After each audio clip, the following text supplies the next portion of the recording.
예, 오늘은 에베소서 5장 21절에서 25절까지입니다. 그리스도를 경외함으로 피차 복종하라. 아내들이여 자기 남편에게 복종하기를 주께 하듯 하라. 이는 남편이 아내의 머리됨이 그리스도께서 교회의 머리됨과 같음이니 그가 바로 몸의 구주시니라. 그러므로 교회가 그리스도에게 하듯 아내들도 범사에 자기 남편에게 복종할지니라. 남편들아 아내 사랑하기를 그리스도께서 교회를 사랑하시고 그 교회를 위하여 자신을 주심같이 하라. 아멘. 5월 5일은 어린이날, 5월 8일은 어버이날, 5월 21일은 부부의 날입니다. 그래서 5월을 가정의 달이라고 합니다. 우리는 오늘 이 가정의 달을 맞이해서 어떻게 하면 주님이 원하시는 가정을 만들 수 있는지 한번 같이 생각을 해보려고 합니다. 요즘 많은 가정이 무너져 내리고 있습니다. 부부가 3쌍 중에 한 쌍이 이혼을 한다고 합니다. 그리고 함께 사는 부부들도 기쁘지 않게 행복하지 않게 사는 가정이 너무나 많습니다. 그리스도인의 가정이라 하더라도 크게 다르지 않습니다. 요즘 보육원에 가면은 옛날처럼 전쟁 고아나 이런 고아가 있는 것이 아니고요. 가정이 있는 집의 애들이 들어옵니다. 그런데 그 가정이 깨진 가정이고 학대하고 학대받는 가정이고 문제가 많아서 아이들이 가정이 있을 수 없기 때문에 보육원에 들어오는 그런 아이들이 많습니다. 한 남자와 한 여자가 사랑을 해서 가정을 만들었는데 왜 이런 일이 일어납니까? 무엇이 문제일까요? 오늘 그것을 함께 생각해 보려고 합니다. 하나님은 이 세상을 6일 동안 창조하셨는데 그 마지막에 인간을 창조하셨어요. 보기에 심히 좋았더라. 하나님이 인간을 만들었는데 인간은 최고의 걸작품이에요. 그런데 인간이 그 아담이 혼자 있는 것이 보기에 좋지 않아서 하와를 만들어 주셨어요. 아담이 하와를 보자마자 이렇게 말합니다. 내 뼈 중의 뼈요, 내 살 중의 살이로다. 얼마나 좋았으면 이렇게 표현을 하죠. 그리고 하나님께서는 그 아담에게 이렇게 말씀하십니다. 이러므로 남자가 부모를 떠나 그의 아내와 합하여 둘이 한 몸을 이룰지로다. 둘이 한 몸을 이루는 것은 참 대단한 비밀입니다. 이 비밀을 하나님께서 주셨는데 그 비밀을 어떻게 우리가 누려야 하는지를 한번 나누어 보고자 합니다. 하나님이 만들어주신 가정은 안식처입니다. 하나님께서 울타리를 쳐주시고 그 안에 우리가 살고 있는 쉼터 같은 곳입니다. 어떤 사람이 여행이 무엇이냐 이렇게 물었더니 여행은 집을 떠나는 것인데 돌아갈 곳이 있기 때문에 여행이라고 한다. 만약에 돌아갈 집이 없다고 하면 그것은 여행이 아니고 떠돌이 생활이고 나그네 생활이다. 성경에 보면 가장 불쌍한 사람이 고아와 과부와 나그네입니다. 나그네는 불쌍한 존재입니다.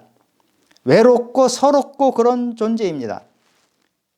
우리는 세상살이를 하지만 돌아갈 곳, 안식처, 가정이 있기 때문에 우리는 다시 한번 힘을 내고 세상을 향해서 나갈 수 있는 사람들입니다. 그런데 하나님께서 쳐준 이 울타리가 망가져 버리면 가정은 안식처가 아닌 곳으로 바뀌어 버립니다. 제 고등학교 친구가 한 명 있었는데 기러기 아빠였어요. 아이를 공부시킨다고 아내는 미국으로 갔고 혼자 한국에 남아 있는데 그 친구는 돈도 많았고 사업을 제법 크게 하던 친구예요. 그런데 혼자 있는 그 생활이 너무 적적하고 힘이 드니까 함께 친구들이 모여서 저녁 식사를 하고 나면 이 친구는 꼭 그거에서 끝내질 않고 2차 술집을 갑니다. 저는 참 그 친구를 위로해 주고 싶지만 술집에 함께 가기가 뭐해서 저는 이제 같이 안 갔는데 그 술 좋아하는 친구들하고 밤새 그렇게 술을 마십니다. 돈도 돈 많으니까 그 친구가 내죠. 그런데 얼마 후에 보니까 그 친구가 이혼을 했어요. 그리고 사업도 다 망했어요. 기러기 아빠가 되어서 아이를 잘 키워보겠다고 미국까지 보냈는데 가정이 완전히 망가져 버렸어요. 가정만 망가진 것이 아니고 이 친구의 인생이 통째로 다 망가져서 외톨이 인생이 되어버렸어요. 왜 이렇게 됐습니까? 가정이 얼마나 소중한데 가정을 제대로 가꾸지 않고 다른 것들을 중히 여기다 보니 가정이 이렇게 망가져 버린 것입니다. 가정이 깨져 버린 것이에요. 가정은 천국을 연습하는 곳입니다. 하나님께서는 이 세상에 교회를 주시기 전에 가정부터 먼저 주셨어요. 이런 노래가 있죠. 우리 만남은 우연이 아니야. 남자 여자가 우연히 만나서 가정을 만든 것이 아니에요. 하나님께서 뜻이 있으셔서 하나님의 인도함이 있으셔서 가정을 귀하게 만들어서 그 가정에 자녀도 주신 거예요. 하나님께서 복을 주시는 그릇으로 가정을 주셨고 그 가정을 통해서 복이 흘러가는 것이에요. 여러분 천국에 가고 싶지 않습니까? 천국은 어떤 곳이에요? 성경에서는 천국이 어떤 곳이다 하는 것을 많이 말하고 있는데 특히 마태복음 13장은 천국장이라고 할 정도로 천국 비유가 7가지가 나옵니다. 씨 뿌리는 자의 비유, 가라지 비유, 겨자씨, 누룩 비유 뭐 이렇게 쭉 비유가 나오죠. 그런데 우리가 이 비유를 들으면 천국에 대해서 분명한 그림이 그려지나요? 여전히 천국은 좀 막연해요. 듣긴 들어도 읽긴 읽어도 그림이 확실히 잘 그려지질 않아요. 그래서 하나님께서는 이 땅에 너희들이 천국을 한번 연습해보라. 천국을 경험해보라 그래서 만들어주신 것이 가정이라고요. 우리 가정을 천국처럼 만들어 놓고 천국을 경험하면 우리는 정말 하나님이 말씀하시는 그 천국에 대한 소망을 가지게 되는 것이에요. 예수님이 계시는 곳이 천국입니다. 예수님을 닮아가는 사람들이 천국에 있는 사람들이에요. 우리 가정에 그리스도가 함께 하시면 그것이 천국이 되는 거예요. 마태복음 11장 28절 29절 유명한 구절이요. 수고하고 무거운 짐진 자들은 다 내게로 오라. 내가 너희를 쉬게 하리라. 나는 마음이 온유하고 겸손하니 나의 멍에를 메고 내게 배우라. 그리하면 너희가 쉼을 얻으리라. 주님과 함께하면 온유와 겸손을 배운다 그랬죠. 그것을 어디에서 배웁니까? 온유와 겸손을 배우는 가장 귀한 곳이 바로 가정이에요. 주님은 우리에게 가정을 주셔서 온유와 겸손을 배우도록 하셨어요. 고린도전서 13장은 사랑장이라고 하죠. 그 장이 전체가 통째로 사랑에 대해서 말해요. 사랑은 오래 참고 하면서 계속 사랑은 이런 것이다 하는데 7절에 보면 모든 것을 참으며 모든 것을 믿으며 모든 것을 바라며 모든 것을 견디느니라. 예수님이 바로 사랑이에요. 그런데 예수님이 사랑은 참는 것이다, 믿는 것이다, 바라는 것이다, 견디는 것이다. 한마디로 하면 인격이 성숙되는 것이다. 이런 사랑을 우리가 어디서 배웁니까? 견디고 참고 바라고 믿고 이런 사랑을 배우는 곳이 바로 가정이에요. 그래서 가정을 사랑의 학교라고 부릅니다. 물론 가정이 항상 좋은 일만 있는 것이 아니잖아요. 경제적으로 어려울 때 있죠. 누군가 심하게 아파서 밤중에 앰뷸런스를 타고 가야 될 때도 있죠. 때로는 갈등도 있어요. 그러나 그런 어려움에도 불구하고 우리 가정에 그리스도가 함께 계시면 이런 것을 다 견디고 이겨나가면서 우리 인격이 성숙화된다는 거예요. 빛이 들어오면 어둠이 사라지듯이 그리스도가 우리 가정에 함께 하시면 가정에 있는 어둠이 거쳐지고 하나님께서 원하시는 아름다운 모습으로 만들어진다, 그 말씀입니다. 요셉은 형들이 팔아버렸잖아요. 그래서 이집트에 가서 노예로 갔고 감옥 생활을 하면서 13년 동안 말할 수 없는 고초를 당해요. 그런데 나중에 형들을 만나죠. 형들이 총리가 된 요셉이 복수할까 두려워하는데 요셉이 이렇게 말합니다. 창세기 45장에 보면 하나님이 생명을 보존하려고 형님들보다 나를 먼저 이집트로 보내셨습니다. 나를 이리로 보낸 것은 형님들이 아니라 하나님이십니다.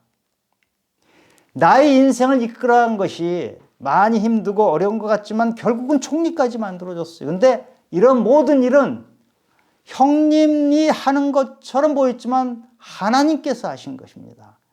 우리가 하나님의 손길을 느끼고 삶을 살면 억울함, 분노, 서글픔, 미움 이런 것이 다 사라지고 용서와 사랑의 관점으로 세상을 보게 됩니다. 세상의 중심은 가정입니다. 그리고 가정의 중심은 부부입니다. 우리는 세상을 살면서 일터도 가고 친지들도 있고 친구도 있고 이웃도 있고 많은 사람들과의 관계 속에서 삽니다. 간혹 이렇게 얘기하는 사람이 있죠. 특히 우리나라 과거의 남자들 이렇게 얘기를 합니다. 직장이 너무너무 중요해서 가정을 소홀히 해도 된다. 이렇게 말을 흔히 했습니다. 요즘 젊은 사람들은 그런 얘기 안 해요. 과거에 그렇게 얘기했어요. 아주 잘못된 것입니다. 직장이 중요해서 가정을 소홀히 할 수 있다는 생각은 잘못된 것입니다. 가정이 가장 중요하고 가정이 세상의 중심입니다. 가정이 제대로 서지 않으면 다른 어떤 것도 내가 아무리 돈을 많이 벌어도 내가 직장에서 너무너무 출세해서 윗자리에 올라가서 다른 사람이 부러워하는 것 같이 보일지라도 내 가정이 망가지면 다른 모든 것은 의미가 없어집니다. 결혼은 화성인과 금성인이 만나는 것이라고 얘기합니다. 너무 서로 다른 배경의 두 사람이 함께 만나서 한 공간에서 24시간을 함께 보내잖아요. 습관도 달라요. 문화도 달라요. 모든 것이 달라요. 그래서 둘이 만나면 쉽게 합해지기가 어려워요. 다툼이 있을 수밖에 없어요. 상대방을 보고 달려가면 다툼은 당연히 생겨요. 그러나 두 사람이 함께 주님을 바라보고 방향을 주님을 향해서 가면 다툼이 아니라 서로 힘이 되고 서로 손잡고 함께 같은 방향을 향해서 힘차게 가는 삶이 됩니다. 오늘 본문 말씀은 에베소서 5장의 본문 말씀은 하나님께서 주신 가정을 어떻게 하면 지혜롭게 하나님이 주신 뜻대로 만들어 갈 수 있느냐를 말씀해 주고 계십니다. 먼저 아내들에게 말씀하십니다. 에베소서 5장 22절 23절입니다. 아내들이여 자기 남편에게 복종하기를 죽게 하듯 하라. 이는 남편이 아내의 머리됨이 그리스도께서 교회의 머리됨과 같음이니 그가 바로 몸의 구주시니라. 요즘 여성 지위가 과거와는 다르죠. 오늘 이 구절을 들으면 여성들은 아니 시대가 어떤데 무슨 남편한테 순종하라 그러냐 이렇게 들을 수가 있어요. 그러나 지금 제가 드리는 말씀은 제 얘기가 아니고 성경에 나오는 말씀이에요. 남편에게 순종하라. 이것이 하나님의 명령이에요. 어느 정도 순종을 해야 되는가? 죽게 하듯 그리스도께 하듯 교회가 그리스도에게 하듯이 그렇게 순종하라. 그리스도가 원하시는 대로 그리스도의 뜻을 쫓듯이 남편에게 순종하라. 요즘 젊은 여성들 듣기가 거북하죠. 그런데 이것이 다가 아니에요. 바로 앞에 21절에서 이렇게 말씀하십니다. 21절에 그리스도를 경외함으로 피차 복종하라. 그리스도를 경외한다. 그리스도를 두려워한다. 그리스도가 우리를 지켜보고 계신다. 그리스도가 우리의 삶을 이끌어간다. 이것을 인정하는 사람이면은 아내가 남편에게 순종하라. 이것만이 아니고 부부가 서로 상호간에 순종하라. 상호간에 순종하라는 것은 무슨 얘기입니까? 자기 주장하지 말아라. 자기를 부인해라. 존중해라. 상대방을 존중해라. 그런 뜻입니다. 그리고 남편들에게 이렇게 말씀하십니다. 25절에 남편들아 아내 사랑하기를 그리스도께서 교회를 사랑하시고 그 교회를 위하여 자신을 주심과 같이 하라. 그리스도께서 교회를 사랑하셨잖아요. 교회를 위하여 자신을 주심과 같이 하라. 그리스도께서는 우리를 위해서, 우리 공동체를 위해서 십자가에서 못 박혀 죽으셨어요. 자기 몸을 통째로 내주면서 우리의 사랑을, 우리에게 사랑을 보여주신 것이에요. 그렇게 하라는 것입니다. 남편에게 네 아내를 사랑하는데 네 몸처럼 사랑하라. 아내가 아프면 너도 아픈 것이다. 아내가 울고 있으면 너도 울고 있는 것이다. 그렇게 하시죠. 우리 한국에서는 남편의 지위를 요즘 젊은 분들은 안 그래요. 나이 든 분들은 엄청 지위가 높은 걸로 생각을 해요. 안 그래요. 예수님이 나를 위해서 죽은 것처럼 그렇게 죽어라. 가족을 위해서 네가 죽는 데까지 가라. 이렇게 말씀을 하시는 거예요. 그런데 이 사랑이란 것이 연애할 때의 사랑과 결혼하고 나서의 사랑은 본질적으로 다릅니다. 연애할 때는요, 굉장히 사랑하는 것 같은데도요, 서로가 서로를 잘 모르는 부분이 굉장히 많아요. 상당히 포장을 하고 만나거든요. 결혼을 하면 모든 것이 다 발가벗겨지잖아요. 자기 버릇, 습관, 성격, 생각 그대로 다 노출돼서 상대방에게 나갑니다. 서로가 서로에게 그렇게 노출이 되는 거예요. 이러면 우리가 인간적인 힘을 가지고 인간의 사랑을 하려면 사랑이 힘들어져요. 같이 사는 게 너무 힘들어요. 그러나 주님이 함께 하시면 주님은 우리의 죄와 허물을 덮어주신 분이에요. 용서하고 사랑하신 분이에요. 주님처럼 사랑한다 하면은 남편은 아내의 허물을 덮어주는 것. 아내가 추워할 때, 아내가 추울 때, 아내가 부끄러울 때 덮어주고 감싸주는 사랑을 하라는 것입니다. 오늘 본문 말씀을 가지고 아내와 남편이 서로 상대방에게 요구를 할 때가 있죠. 과거의 이 구절을 가지고 제가 보면 참 남녀 간에 이걸 가지고 서로 앙당 다투는 경우가 있어요. 하나님께서 당신대로 순종하라고 했잖아. 나한테 순종하라고 그러는데 왜 안 해? 그러면 또 남편에게 아내가 합니다. 당신 사랑하라 그랬는데 이거 뭐야? 이게 사랑하는 거 왜 사랑 안 해? 서로 상대방한테 이렇게 요구하는 경우가 있죠. 서로에게 요구할 일이 아니에요. 각자 자기가 할 일이 뭔가를 봐야 돼요. 그런데 만약에 서로 사랑하라, 순종하라, 굳이 그것을 따진다 그러면 어느 것이 먼저인가요? 예수님이 우리를 사랑한 게 먼저입니까? 우리가 예수님을 순종한 게 먼저입니까? 예수님이 우리를 사랑한 게 먼저예요. 예수님이 우리를 십자가에서 사랑하셨기 때문에 우리는 그 사랑을 받은 자로서 순종하는 거예요. 바꿔 말하면 남자에게 사랑하라 한 그것이 여성에게 순종하라고 한 것보다는 훨씬 큰 진리예요. 그래서 하나님께서는 그 남편을 가정의 그리스도라고 하신 거예요.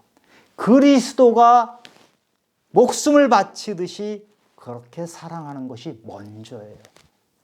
저도 그렇게 다 하지 못합니다만 남편이 아내를 사랑하고 자녀를 사랑하는 것을 그리스도처럼 하면 당연히 존경하고 당연히 순종하게 되어 있어요. 반드시 우리가 염두에 둬야 됩니다. 마음속에 새겨야 됩니다. 남편이 아내를 자기 몸처럼 사랑하는 것이 먼저다. 이것을 우리가 마음속에 각인하면 그 가정은 천국이 되는 것입니다. 그런데 우리가 자녀를 키우다 보면 자녀가 뜻대로 잘 안 되잖아요.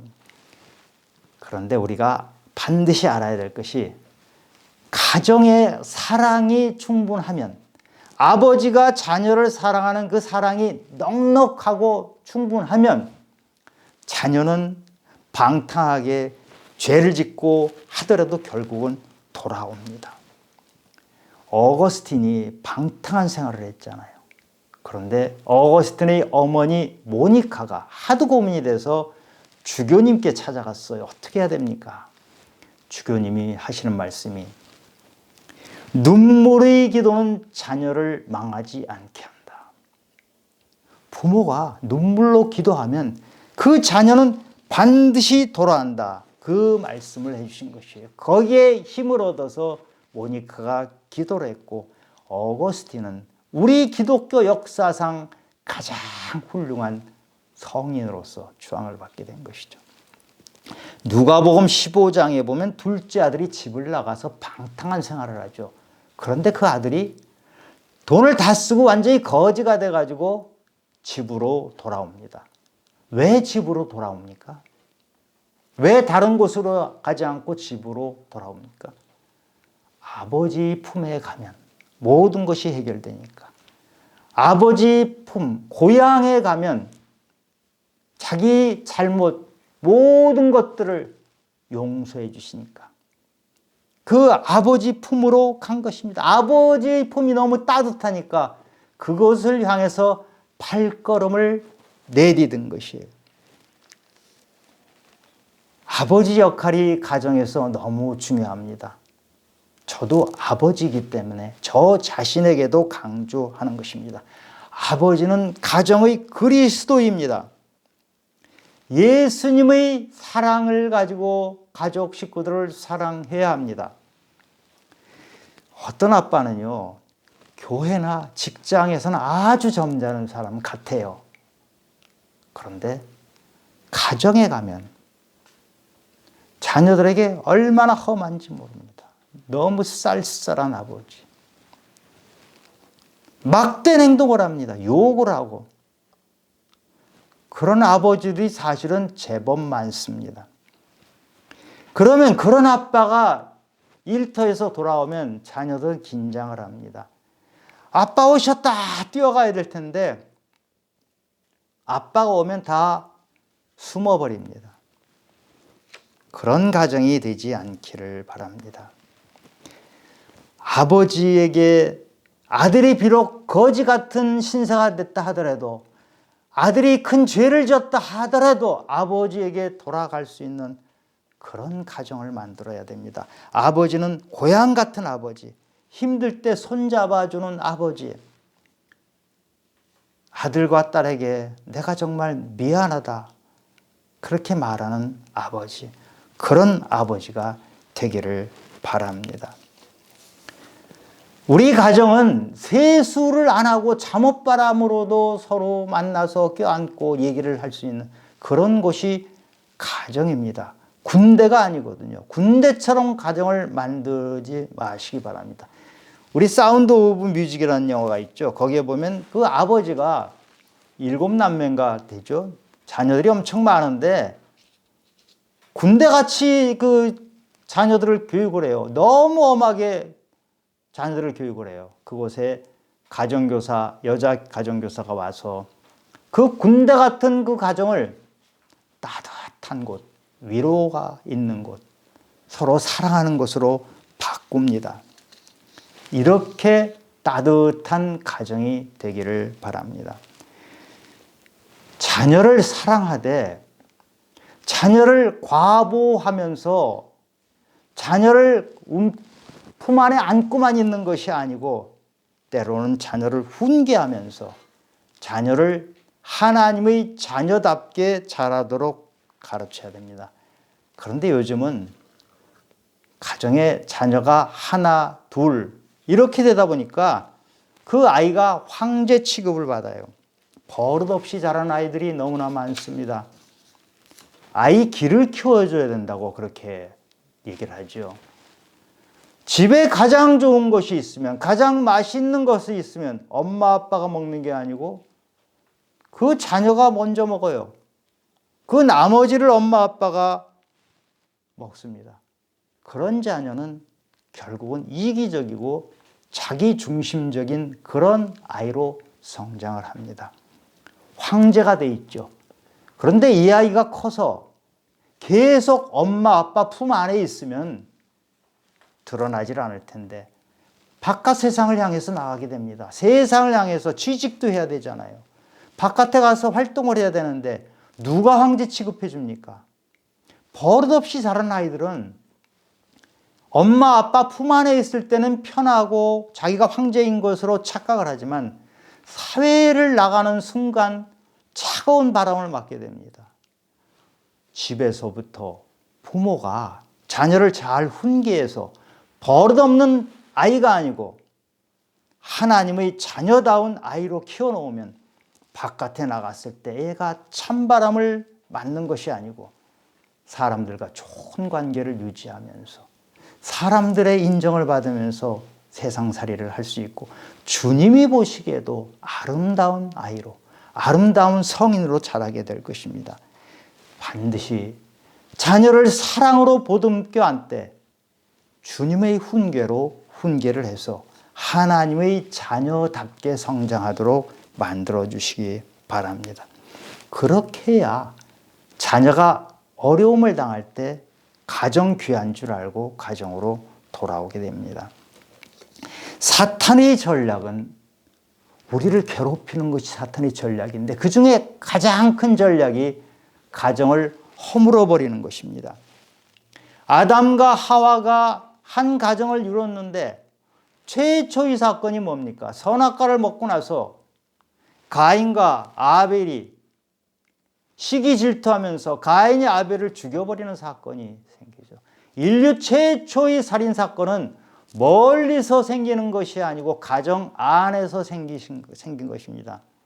시기 질투 때문에 이런 살인사건이 생겼어요. 우리 가정이 이런 시기 질투, 미움이 자라지 않게 우리 가정을 가꿔야 합니다. 그런데 사탄은 가정이 주님의 자녀답게 자라는 것을 원치 않아요. 끊임없이 시기 질투를 가정에 집어넣고 싶어 합니다.